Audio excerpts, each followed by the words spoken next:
Hey everyone, my name is Wedge. This weekend we got to see a pretty big Pro Magic event. They called it Pro Tour Magic 2015. Maybe you heard of it. Now I know what you might be thinking. A Pro Tour in August? What is this madness? Yeah, they added a fourth Pro Tour this year, connected to the annual core set release in much the same way the other Pro Tours coincide with the block expansions. This inaugural core set Pro Tour was in the standard format with the now typical addition of limited rounds on days 1 and 2.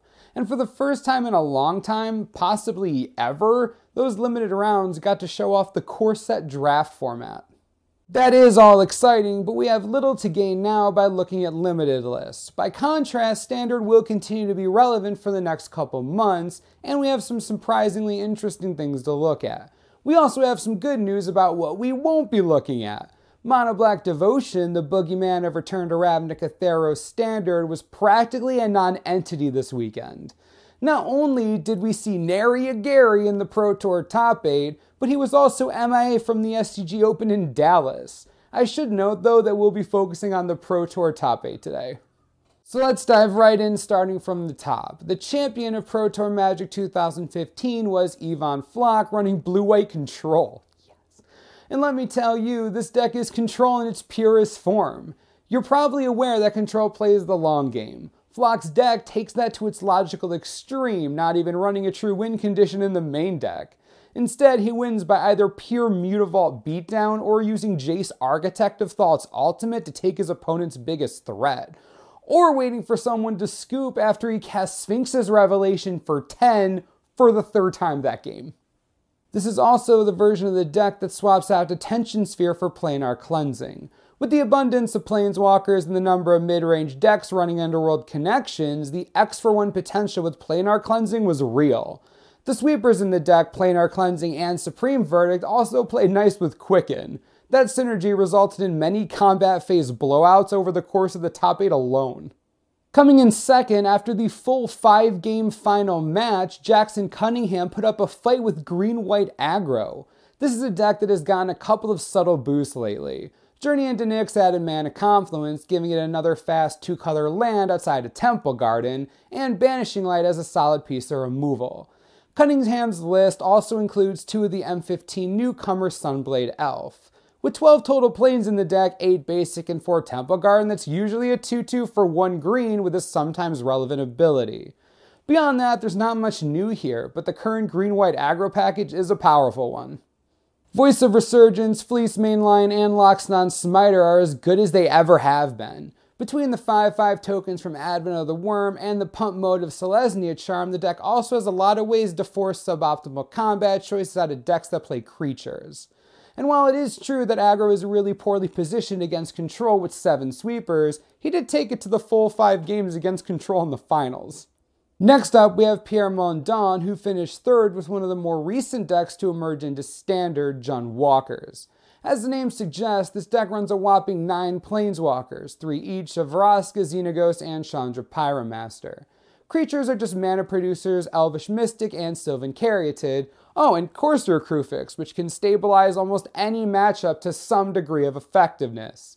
The other 17 non-lands are mostly removal, plus Read the Bones and Rakdos' Return. Now, I don't want to get into too much detail here, but that's because we'll actually be looking at a list very similar to this in tomorrow's deck tech. But for now, I will say that this deck does play a mean mid-range game with more Satyr tokens than you likely will ever expect to see. Ohin Turn finished 4th running black-white mid-range. In case you're wondering where all the Desecration Demons and Pack Rats went, they went here. This is a deck that was certainly not hurt by picking up 2 lands from M15 to give it nearly perfect mana. Caves of Koios and Urborg Tomb of Yawgmoth make up 5 of the 26 lands in the deck. Beyond that though, there's not much we haven't seen before. Thoughtseize and Underworld connections are still beastly, and removal still messes up a lot of matchups. Obsidian, Blood Baron, and Elspeth all have the ability to close out games once the threats are gone. And of course, Sin Collector and Duress, off in the sideboard, do a number against people on the creatureless plan. 5th place went to Patrick Cox and his Naya aggro deck. Due to the extra color, this was very much like, yet undeniably distinct from Jackson Cunningham's 2nd place deck. Aggro favorites Boros Reckoner and Gore Clan Rampager join the creature list, along with Dryad Militant taking the place of Experiment 1. No removal to be found here though. Instead of banishing light, Brave the Elements ensures that one way or another, combat will end profitably if there are other creatures to get through. It also resists spot removal in a pinch. Boros Charm naturally also puts in an appearance in order to stave off sweepers. In 6th place, we saw another Jun Walker's deck, this one played by Yuki Ichikawa. This one was a bit different though. The biggest difference is that Ichikawa found room for a full set of Nissa World Waker among a total of 11 planeswalkers. The ability to convert lands into respectably sized creatures makes a lot of sense in a deck like this. Consider also that between creatures making mana and curving out at 5, you may well wind up with extra lands that you have little use for. A lot of people saw potential in our new Nissa, and this is a Pro Tour top 8, so it's safe to say they weren't wrong. William Jensen finished 7th with Black-White mid-range. His list was card for card identical to that of Channel Fireball Pantheon teammate Ohin Turn, which is all well and good, but it doesn't give us a whole lot to talk about, so moving on.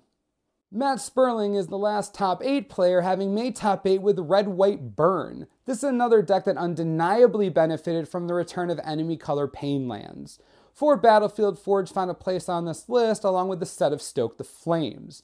The new Convocable Burn spell made all too much sense alongside Young Pyromancer. Beyond that, the basic plan is just as it ever was. Draw your 7, play some land, and then fire all the missiles.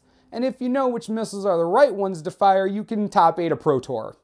And that wraps up the top 8 of Pro Tour Magic 2015. It's always interesting to see that even relatively subtle additions to a format like the enemy Painlands can make a splash. That said, watching the blue-white control decks in this tournament has also reminded us that Sphinx's Revelation is a menace and must be stopped.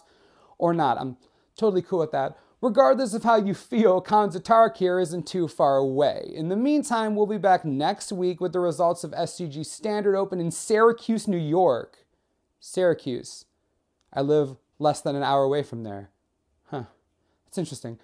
Anyways, make sure to subscribe below for the latest and most reliable Magic the Gathering information you could ever need. This is the Manosaurus, I'm Wedge. Thanks for watching, we'll see you next time.